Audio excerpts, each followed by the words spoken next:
নির্যাতন করেছে, যারা আমার ভাইদেরকে ঘর ছাড়া করেছে 15 বছর, সেই ছাত্রদের যুবদের স্বেচ্ছাসেবকদের শ্রমিক লীগের নেতৃবৃন্দকে অবশ্যই গ্রেপ্তার করতে হবে, তাদেরকে বিচারের আওতায় আনতে হবে। আপনারা বিচার চান কিনা? আপনারা বিচার চান?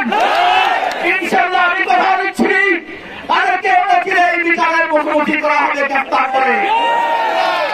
আর একটি কথা বলতে চাই,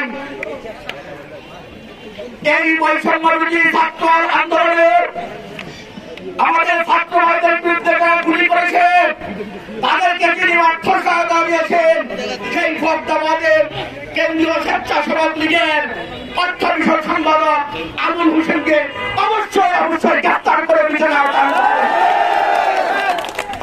আর অর্থের বিনিময় এদেশে অনেক মা বোনের বুক খালি হয়েছে। ক্যাপ্টেন তাদের ভাতিজা তিনি সাইফুল্লাহ কান্দিতে আলাদা রাজ্য গ্রহণ করেছিলেন, গ্রেপ্তার করতে হবে। প্রশাসন কেন নীরব?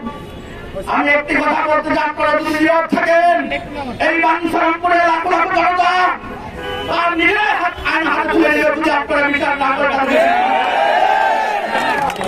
আর আমার দলের কেউ তাদের সাথে সাক্ষরতা করে ব্যবসা বাণিজ্য করতে চান, তার পরিবারের সদস্য হিসেবে ব্যবসা করতে চান, আমি হুঁশিয়ারি করে বলে দিতে চাই, আমি ব্যক্তিগতভাবে এবং আমার যারা এখানে রয়েছেন বাঞ্ছারামপুর প্রজাবৃত্তি সেটা শক্ত হাতে প্রমাণ করবে। কোন চাঁদাবাজের স্থান বাঞ্ছারামপুর হবে না, কোন দখলদারিত্বের স্থান বাঞ্ছারামপুর হবে না। ক্যাপ্টেন তার মুক্তিযুদ্ধের জাল সার্টিফিকেট বিক্রি করে হাজার হাজার টাকা লুটপাট করেছে। এই ক্যাপ্টেন তার এবং জরিপ তুষার সহ এই সিন্ডিকেট মুক্তিযুদ্ধের দেশ কেলেঙ্কারিতে পরিসরের লোক সামলাতে পারে নাই। তারা কথিত অনেক কিছু, তারা মুক্তিযুদ্ধের ক্ষেত্রে স্বর্ণ কেলেঙ্কারি করেছে। আমি রাষ্ট্রপক্ষের গোষ্ঠীকে বলবো, রাষ্ট্রপক্ষের অনুরোধ করবো, তাদেরকে রাষ্ট্রীয়ভাবে শাস্তির ব্যবস্থা করা হোক, তাদেরকে সে বাংলায় গ্রেপ্তার করা হোক। ভাইরা আমার, আজকে আপনারা এত কষ্ট করে এসেছেন, আপনাদের খুশির খবর হলো আপনাদের প্রিয় নেতা মিডিয়াকে বোঝা চিকিৎসা শেষে দীর্ঘদিন পর কামসাম করে ফিরে এসেছেন।